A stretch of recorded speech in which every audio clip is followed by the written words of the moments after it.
বিসমিল্লাহির রহমানির রহিম। বিশিষ্ট ইউটিউবার জনাব ইলিয়াস হোসেন বিদেশ থেকে ইউটিউবের মাধ্যমে এই জাতির বিভিন্ন ক্রান্তিকালে উল্লেখযোগ্য ভূমিকা পালন করেছেন। সেই জন্য আমি তাকে ধন্যবাদ জানাই এবং তিনি একজন অত্যন্ত জনপ্রিয় ইউটিউবার, সেই জন্য আমি তার প্রশংসা করি।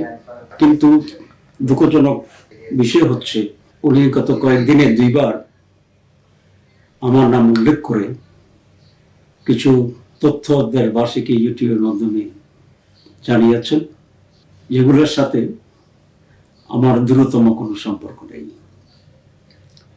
তিনি বলেছেন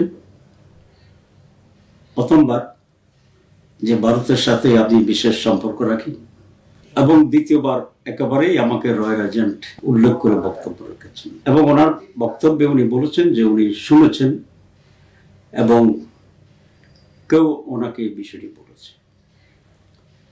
ওনার মতো একটা গুরুত্বপূর্ণ ব্যক্তি, তার যেখানে মিলিয়নস অফ পিপল তার দর্শক আছে, শ্রোতা আছে, সেখানে কোনো বক্তব্য দেওয়ার আগে ওনার বিষয়টি যাচাই বাছাই করার দরকার ছিল বলে আমি বিশ্বাস করি।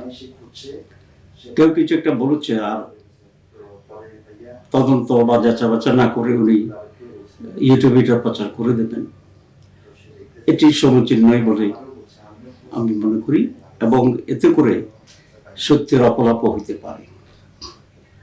এ বিষয়ে আমার বক্তব্য অত্যন্ত স্পষ্ট যে আমি ভারত বা নয়, কোনো বিদেশের কোনো গোয়েন্দা সংস্থার সাথেই আমার বিশেষ কোনো সম্পর্ক নেই, এবং আমি যে দল করি এটি অত্যন্ত উচ্চ নৈতিকতা এবং জবাবদিহিতার ভিত্তিতে পরিচালিত হবে।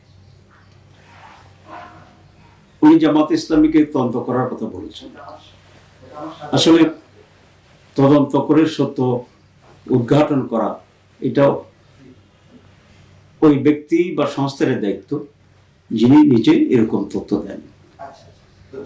আমি আশা করি বিষয়টি উনি খতিয়ে দেখবেন এবং যদি তিনি সুস্পষ্ট কোনো প্রমাণ না পান তাহলে বিষয়টি যে উনি সঠিক বলেননি সেটা ওনার ইউটিউবের মাধ্যমে উনি ওনার শ্রোতাদেরকে এবং জাতিকে জানাবেন।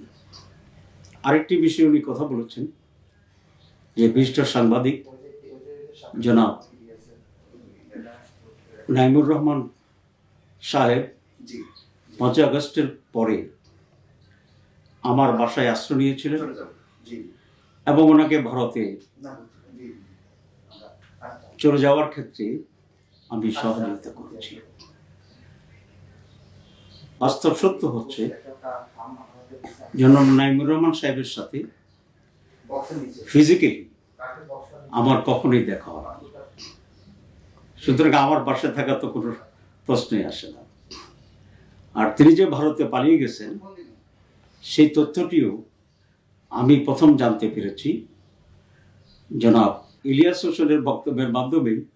আমি প্রথম জানতে পারলাম যে সাংবাদিক নাইমুর রহমান সাহেব ভারতে পালিয়ে গেছেন। সুতরাং এখানে ওনাকে ভারতে পালিয়ে যাওয়ার আমি সহায়তা করেছি বলে উনি যে বক্তব্য রেখেছেন সেটি একেবারেই একটি ভুল কথা, ভুল তথ্যের মাধ্যমে করেছেন এবং এটা সত্যের অপলাপ হয়েছে। ওনার মতো একজন গুরুত্বপূর্ণ ব্যক্তি যে কোনো বিষয়ে বা যার বিষয়ে হোক যখন কোনো কমেন্ট করবেন বা জাতিকে তথ্য দেবেন, এটাই নৈতিকতার দাবি যে তিনি বিষয়টি যাচাই বাছাই করবেন এবং সুস্পষ্ট প্রমাণ তথ্যের ভিত্তিতে সেটি বলবেন। আমি ওনার কাছ থেকে কমপক্ষে এই ধরনের নৈতিক আচরণ আশা করি, কারণ মিথ্যা তথ্যের ভিত্তিতে যদি সংবাদ পরিবেশিত হয় এটা মানুষকে বিভ্রান্ত করতে পারে এবং এটা কোনোভাবেই এই দেশের বা দেশের মানুষের জন্য কল্যাণকর হতে পারে না। আমি রসুল আকরাম সাল্লাল্লাহু আলাইহি ইসলামের একটি হাদিস উদ্ধৃত করে শেষ করতে চাই। রসুল আকরাম সাল্লাল্লাহু আলাইহি বলেছেন, মিথ্যা বলার জন্য এটি যথেষ্ট যে কোনো ব্যক্তি কিছু একটা শুনল, এটা সত্যতা যাচাই বাছাই না করে বলে বেড়ালো। আমি ইলিয়াস হোসেন সাহেবকে আবার ধন্যবাদ জানিয়ে আমার বক্তব্য শেষ করছি। আল্লাহ হাফেজ।